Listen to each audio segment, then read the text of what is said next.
بسم اللہ الرحمن الرحیم۔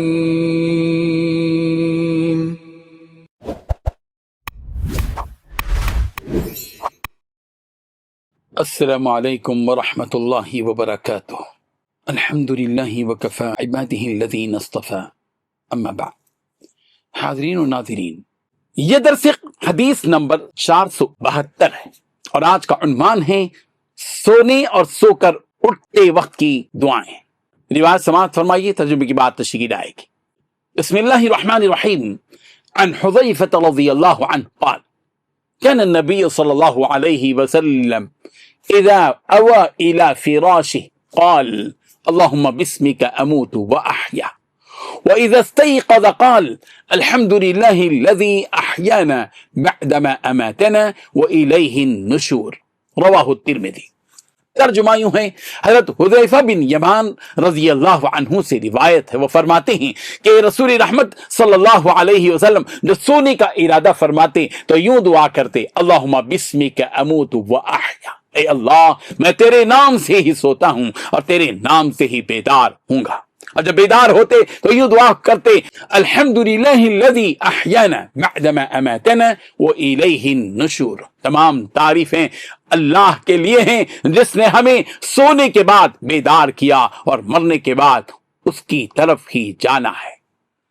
بزرگان محترم، رسول رحمت صلی اللہ علیہ وسلم جب سونے کا ارادہ فرماتے تو یہ دعا پڑھتے، اللہم بسمک اموت و احیا، اے اللہ میں تیرے نام سے سوتا ہوں اور تیرے نام سے ہی بیدار ہوں گا۔ اور جب بیدار ہوتے تو یوں دعا فرماتے کہ الحمدللہ الذی احیانا بعدما اماتنا والیہ النشور، کہ تمام تعریفیں اس اللہ کے لیے ہیں جس نے ہمیں نیند کے بعد زندگی دی اور اسی کی طرف دوبارہ اٹھنا ہے۔ اس حدیث سے معلوم ہوتا ہے کہ رسول رحمت صلی اللہ علیہ وسلم نے اپنی پوری زندگی کو اللہ تعالیٰ کے ذکر سے وابستہ رکھا تھا، حتیٰ کہ سونے اور جاگنے جیسے معمولی نظر آنے والے اعمال کو بھی پیارے پیغمبر حضرت محمد مصطفیٰ صلی اللہ علیہ وسلم نے عبادت اور ثواب کا کیسے جوڑ دیا، اور سونے اور اٹھنے کو بھی، نیند کو بھی، رات کے سونے کو بھی عبادت اور ثواب سے جوڑ دیا۔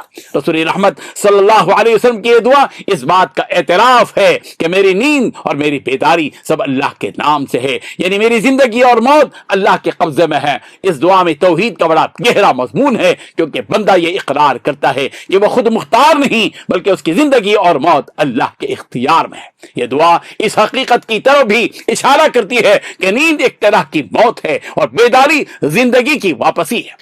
اسی لیے نبی کریم صلی اللہ علیہ وسلم نے نیند اور بیداری کو قیامت اور دوبارہ اٹھنے کی یاد دہانی بنا دیا، تاکہ انسان ہر دن یہ سوچے کہ جس طرح اللہ مجھے نیند کے بعد اٹھا سکتا ہے اسی طرح مرنے کے بعد بھی اٹھائے گا۔ جب آپ علیہ الصلوۃ والتسلیم بیدار ہوتے تو اللہ کی حمد بیان کرتے تھے کہ اس نے ہمیں نیند کے بعد زندہ کیا، اس میں شکر گزاری کی عظیم تعلیم ہے کہ انسان ہر صبح نئی زندگی ملنے پر اللہ کا شکر ادا کرے کہ الحمدللہ الذی احیانا بعدما اماتنا۔ اس دعا میں آخرت کا ذکر بھی ہے کہ اسی کی طرف دوبارہ اٹھنا ہے۔ معلوم یہ ہوا کہ مومن کی زندگی کا ہر دن آخرت کی تیاری سے جڑا ہوا ہونا چاہیے اور اسے ہر صبح یہ یاد رکھنا چاہیے کہ ایک دن حقیقی موت کے بعد بھی اللہ کے سامنے حاضر ہونا ہے۔ رب ذوالجلال ہم سب کو ان حقیقتوں کو سمجھنے کی توفیق عطا فرمائے، آمین۔ وآخر دعوانا ان الحمد للہ رب العالمین۔